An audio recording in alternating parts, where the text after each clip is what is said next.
Games Workshop brought us at the Chimerix project back in with Kill Team, a skirmish game that requires fairly little, but it has a ton of interactions, depth, and oddities. Enough to cause so many people much headache. Slowly, we've also been moving into full-on 40K. Big Hammer. We've been crafting our collections, learning the ins and outs of the rules, the weaknesses and strengths of the factions. Recently, I've joined a small event at my local store for 40K's Combat Patrol, a form of Big Hammer that feels like the middle step between skirmish and large scale. A system designed to bring new and returning players up to speed with the elaborate rules of 40K without overwhelming them. I want us to take a look at the Combat Patrol system. Hopefully it can bring potential new players some awareness on what to expect getting into this mode of play. Before that, this is YouTube, and if you are new to the channel and are interested in tabletop content, maybe tap that subscribe button. Maybe the like if you're interested. Also, we have a community Discord linked in the description below where we show off projects, talk about rules and interactions, and even regale each other with our victories and losses as we journey through the tabletop strategy realm. Join up if you think you'd enjoy that. With that said, let's take a look at this introduction to 40K.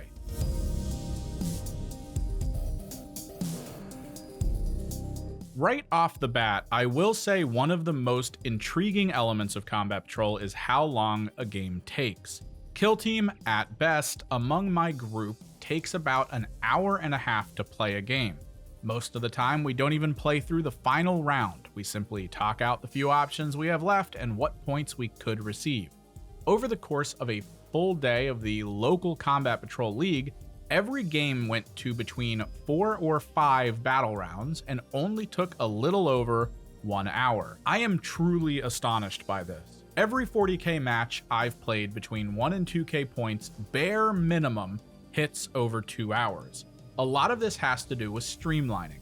Outside of the core rules of play, each team is limited in what they can have access to on the field. Most units in the team come with specific loadouts, like this Scarab Occult Terminator squad. You must take a missile rack on a unit with a bolter, you must take the Soul Reaper cannon, and you must have a leader with a Khopesh instead of the Inferno Combi bolter. As well, for the Thousand Suns, you must take Zangors with pistols and chainswords and no other upgrades. You also take an Infernal Master, who can't attach to any squad, but gets some unique perks. And this is the way for most factions. Your leader unit can sometimes attach to other squads, but mostly it exists as 2 variations. In the case of the Infernal Master, it either generates more Cabal points, or its psychic attack is given the pistol keyword. Sticking with the Dusty Boys, as they are my faction of choice, in a full-sized game, you are given 6 strategic ploys and 5 Cabal point rituals to remember and use. For Combat Patrol, this is reduced to 3 ploys and 2 rituals, and the ploys aren't even from the set used in the larger game. The Cult of Magic detachment rule is also just gone, and that seems to be a common thing, so already there is less to remember. The units are also focused on a small collection of constants.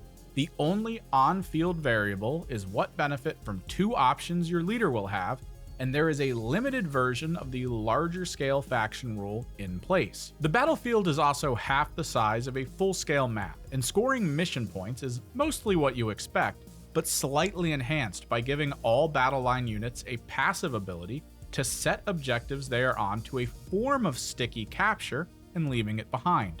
The side missions are greatly simplified. You won't be trying your hardest to score on the random drawn cards or hoping your set of chosen cards pays off in the end. You'll get 2 options of side missions, and you need to choose just one. That's it. It is easy to see how the speed in Combat Patrol is drastically increased.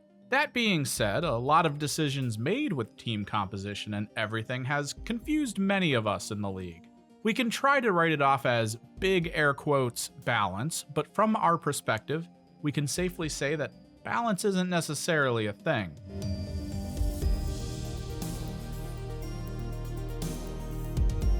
This is bound to happen. This is a strategy game. There are a ton of rules and possibilities that all need to be thought of when determining how games are supposed to go.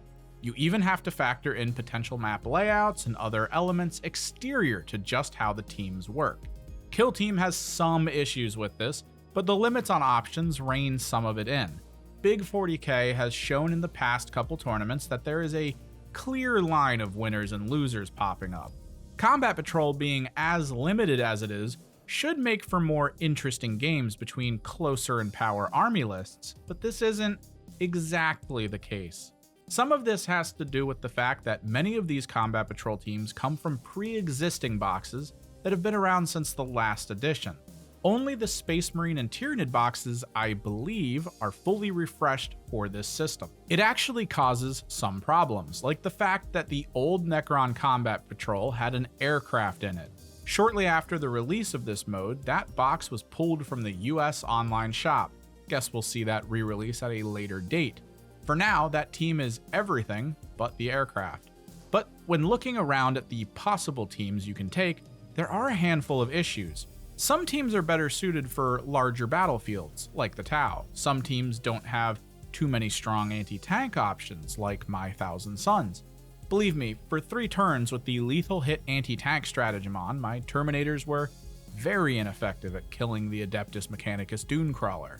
Some teams have bafflingly weak leaders. I was worried about the Infernal Master, but the Combat Patrol variant gets Lone Operative and Deep Strike. This tends to be beneficial. But the Orc Warboss can't join any of his boys' squads and doesn't have Lone Operative. It just exists as a slightly easier to kill unit than the Death Dread they get. There are some teams, however, that just have the tools needed to work. The poster child Space Marine team has units that feel bespoke to the meta. Not many teams get full squads of Flamers, perfect for use with Overwatch, and the Terminators they use get to pick a leader to provide them benefits while still being an insanely hard to kill brick. Some teams feel like they got lucky with what was on the box before the launch of 10th. The Chaos Space Marines, for instance, a Hellbrute with a hammer and a plasma cannon, one of the better Hellbrute builds, a squad of Havocs and Marines decked out with decent options across the board, and a leader that makes the melee-leaning Legionaries way better at melee. Don't get me wrong, I love the feel of Combat Patrol overall. It's like a fast warm-up to get the gears in your mind working towards the 40K rules, like a fun way to prepare for a larger game. But Combat Patrol does make me a little worried about what I feel is the target audience. It is sold as a sort of taste test system. Maybe you're new or just looking to try a new faction and see how they feel without full commitment to collecting. Maybe you pick up the Tau and get rushed down on turn 1 and can't achieve much. Do you think everyone would walk away from that match thinking, I see what the Tau could be and I like it? Or even the Thousand Suns. If I wasn't aware of the units and rules like I am, playing a Combat Patrol match would leave me wondering why they have such limited kill potential as a team. The matches do make for some fun oddities, however, like watching an Infernal Master wipe a whole squad of Skitarii Rangers in one attack. And some of the limits Combat Patrol offers will keep the feeling of, how did you just shoot me 80 times with a squad that starts with 30 shots from bubbling to the surface? My advice, as I keep seeing in the comments that people are getting back into tabletop or deciding to finally try it out, if you are seeking to collect a team you can, I guess, relate to, at least on a lore and fluffy rules and gameplay level, I do suggest Combat Patrol. Even if you pick up a team that is going to have a massive uphill battle against some of the more well-rounded teams, don't take the losses necessarily as a sign that you chose wrong.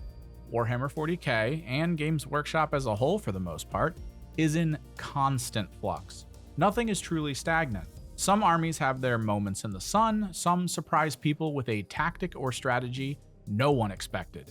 You'll find that chasing the best meta is a great way to collect tons of armies that by the time you are done preparing them are no longer viable.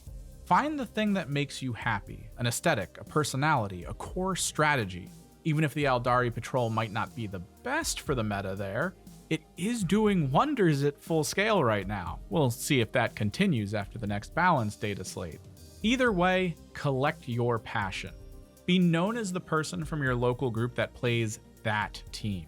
And yeah, even though I do think it needs a refresh of many of the boxes available, Combat Patrol is one of the better ways to try out these monstrously intricate factions in an easily digestible manner. Also, there are no Imperial or Chaos Knights here, so, Hopefully before the end of the year, you all can start looking for some Combat Patrol battle reports as we try and work our way towards having enough space to start sprinkling in some big 40K matches down the road. I am not looking forward to editing those. Thanks for watching. How do you feel about the Combat Patrol system? Have you had a chance to play it? Even though the people in the league I am part of recognize the current imbalance in the system, we've still found ways to have fun with these miniature matches. Has Combat Patrol enticed any of you towards trying out factions you might not have thought of? Have any converted you to their strategies and tactics? Let us know in the comments below. As a reminder, our Discord community is linked in the description. Pop in if you want, we'd be happy to have you. And as always, likes for the like god and subscribes for the subscribe throne. I am Kimmerix, and I'll see you in the next one.